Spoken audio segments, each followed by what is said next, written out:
Grazas, señora presidenta. Señor presidente, o seu goberno comprometeuse coa Galiza, particularmente a través do acordo de investidura asinado co BNG, a implementar medidas que teñen por obxectivo atender as necesidades dos galegos e galegas, mas tamén a compensar o déficit histórico en investimentos en equipamentos e infraestructuras e servizos que padeceu históricamente o noso país. O balance de execución dese acordo é irregular.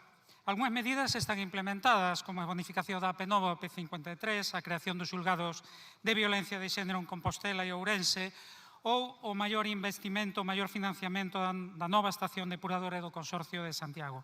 Outras, en execución, é o caso da quita da débeda ou do estudo para a implantación do tren de proximidade nas áreas urbanas galegas. Mas moitas outras parecen non avanzar e quero lembrarlle que a legislatura si o fai. De feito, xa pasamos o Ecuador. Por tanto, con orzamentos de Estado ou sin eles, deben cumprir. Cando teñen interese, realizan modificacións orzamentarias exprés, como para o incremento de 1.400 millóns de euros en gasto militar. Por iso lle pregunto, señor presidente, que está a facer o seu goberno para, no tempo que resta de legislatura, cumprir a totalidade do acordado. Obrigado.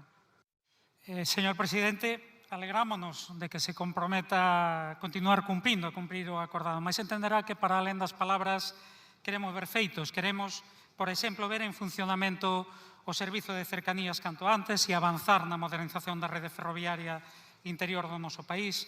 Queremos que sexan creados tamén os xulgados de violencia de xénero de Lugo e Pontevedra e un maior financiamento aínda das políticas sociais, especialmente da lei de dependencia. É verdade que se cumpriu no maior incremento das pensións mínimas e non contributivas.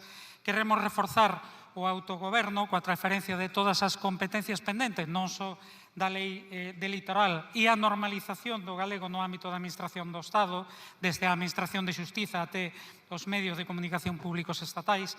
Queremos que a tramitación da lei para a transferencia da AP9 á administración galega non siga demorándose de maneira injustificada e poida concluirse canto antes, porque o BNG está aquí para defender os intereses dos galegos e galegas e por iso reclamamos que o seu goberno continúe cumprindo, que cumpra todo o acordado. É, demais, o mellor antídoto contra o Partido Popular. Moito obrigado.